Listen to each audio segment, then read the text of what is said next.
عرب کے لوگ سمجھتے تھے کہ معاف کرنا بزدلی ہے، صبر کرنا بزدلی ہے۔ وہ کہتے تھے یہ کیا بات ہوئی، ہمارا دشمن کیا سمجھے گا کہ بزدل ہے، انہوں نے معاف کر دیا ہے۔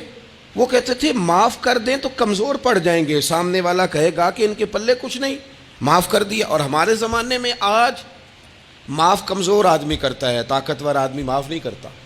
وہ جس کے پاس طاقت نہیں ہوتی وہ کہتا ہے ٹھیک ہے میں نے اللہ پہ چھوڑ دیا، حالانکہ اس نے بھی اچھا کیا، پر کمال تو یہ ہے کہ تیرے پاس ساری طاقت ہو پھر بھی تو فیصلہ اللہ پہ چھوڑے۔ اور حضرت موسیٰ کلیم اللہ علیہ السلام نے عرض کیا تھا مالک تیرے بندوں میں تیری نظر میں معزز کون ہے؟ تو رب کریم نے فرمایا میرے کلیم جس کے پاس بدلہ لینے کی طاقت ہو پھر بھی معاف کر دے وہ رب کی نظر میں بڑی عزت والا ہے۔ عرب کے لوگ سمجھتے تھے یہ بزدلی ہے کہ میں معاف کر دوں، لیکن حضور نے ان کو اخلاقی طور پہ بدل دیا، اور نبی پاک نے فرمایا معاف کرنا بزدلی نہیں، یہ تو اعلیٰ ظرفی ہے۔ تو پھر کس طرح بھلا معافی ان کو ہوئی؟ فتح مکہ کے دن حضور نے اس طرح نہیں معاف کیا کہ پہلے ہمارے ہاں بھی لوگ معاف کرتے ہیں تو ہم پتہ کس طرح معاف کرتے ہیں، پہلے ساری اس کی زیادتیاں گنواتے ہیں۔ پتہ ہے نا تو نے اس وقت کیا کہا تھا، یاد ہے نا تو بڑی ڈینگے مارتا تھا، یاد ہے نا تو بڑی بڑکے مارتا تھا۔ عرب کے لوگ سارے سامنے کھڑے ہیں، پتہ کون کون ہے؟ اکرمہ بن ابو جہل آخری دن تک لڑے، ابو سفیان آخری دن تک لڑے، سارے لوگ سامنے کھڑے، کچھ بھاگ گئے ہیں جان بچا رہے ہیں۔ حضور نے کیا فرمایا؟ فرمایا پتہ تمہارے ساتھ آج سلوک کیا کرنا ہے؟ یا رسول اللہ بتائیے۔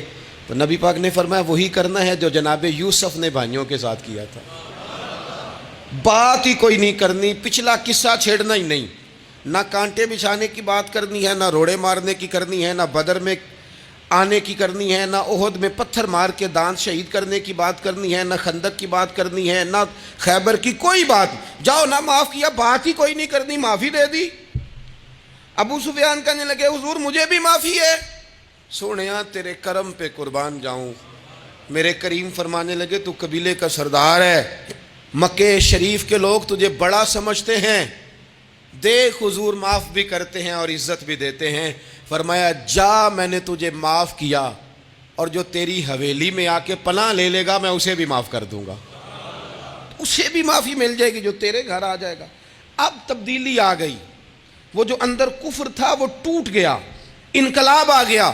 یہی ابو سفیان جو کل تک مخالفت میں لڑتے تھے پھر یہ حضور کے ساتھ جنگوں میں جاتے، اور اس طرح جاتے کہ حضور گھوڑے پہ بیٹھے اور جناب ابو سفیان نے گھوڑے کی لگام تھامی ہے، ہر میدان میں گئے، ہر جگہ خدمت کی۔ اکرمہ بن ابو جہل کا پتر ہے، کوئی کسر نہیں چھوڑی اس نے، حد کر دی، ہر جگہ لڑا، ہر مقام پہ۔ لیکن فتح مکہ کے موقع پر یہ بھاگ گیا تھا، جان بچا کے چھپ گیا۔ اس کی بیوی آئی، آگے کہنے لگی سونیا میرے چھوٹے چھوٹے بچے ہیں، مجھے پتہ چلا ہے کہ میرے شوہر کے لیے آپ نے ڈیتھ وارنٹ جاری کر دیے ہیں کہ جہاں ملے مار دیا جائے، صحابہ نے یہ اعلان کیا ہے، وہ سخت مجرم ہے، اس کے لیے سخت آرڈر جاری کیا گیا ہے۔ تو کریم کیا فرمانے لگے؟ حضور فرمانے لگے تو کیا چاہتی ہے؟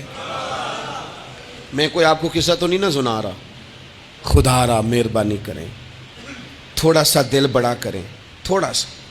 وہ ساس کہتی ہے جی میں کیویں معاف کر دیاں جی، تمہیں پتہ نہیں پیر صاحب میرے اندر زخم کنے نے، مثلاً کیا ہے، گولی مار دی ہے کسی نے کسی کو۔ بہو سے کہیں تو کہتی ہے جی میں معاف کر دوں، اس کو معاف کر دوں، آپ کو بتاؤں اس نے تکلیف کتنی دی۔ مہربانی کرو ایک دوسرے کو معاف کرو، اپنے دل میں گنجائش پیدا کرو۔ اس بندے کی بات ہو رہی ہے جو باپ سے لگا ہوا ہے مخالفت کرنے، ابے نے بھی ظلم کیے، اس نے بھی کیے۔ حضور اس کی بیوی سے کہتے ہیں کیا چاہتی ہے؟ کہنے لگی حضور معاف کر دیں اسے۔ تو نبی پاک صلی اللہ علیہ وسلم نے فرمایا ٹھیک ہے، یہاں تو معافی کا دروازہ تو سب سے زیادہ کھلا ہوا ہے، تو کہتی ہے تو چلو ٹھیک ہے معاف کیا، ہو گئی بات۔ اس نے جا کے جہاں چھپا ہوا تھا اسے کہا اکرمہ حضور نے تجھے معاف کر دیا۔ کہنے لگا کوئی کرنے والی بات کر، وہ معاف کرتے ہیں مجھے پتہ ہے، بڑا کرتے ہیں، پر جو میں نے کیا ہے وہ معافی والا نہیں۔ مجھے معافی ہو سکتی ہے، یہ کیسے ہو سکتا ہے، یہ کیسے ہو گیا، ہو ہی نہیں سکتا۔ اس کی بیوی پھر آئی، کہنے لگی حضور وہ مانتا نہیں، یہ تاریخ صرف میرے رسول کی ہے، یہ سیرت صرف میرے رسول کی ہے، کہ جس کو معاف کیا جا رہا ہے اس کی سمجھ میں بات نہیں آ رہی کہ بھلا مجھے معاف کر دیا ہے۔ حضور کہتے ہیں اچھا تو بتا وہ کیسے مانے گا؟ کہنے لگی حضور اگر کوئی نشانی دے دینا، عرب کے لوگ تلوار دے دیتے تھے، زرہ دے دیتے تھے، پگڑی دے دیتے تھے، چھڑی دے دیتے تھے، یہ دلیل ہوتی تھی کہ فلاں نے نشانی دے دی. اگر کوئی مل جائے نا نشانی، محبوبہ اس طرح تو کوئی نہیں کرتا جیسے آپ کرتے ہیں.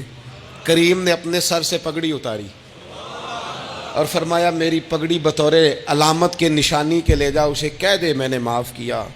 اب اکرمہ کو معافی ہو گئی، وہ آ رہے ہیں. یوں اخلاق بدلتے ہیں، وہ آ رہے ہیں. یہاں کوئی بڑا آدمی آئے نا تو پہلے اعلان ہوتا ہے فلاں بن فلاں صاحب آ رہے ہیں، اب ان کو دعوت دیتے ہیں. لیکن وہ اعلان چھوٹا کرتا ہے بڑے کے لیے. یہاں انوکھا باب ہے.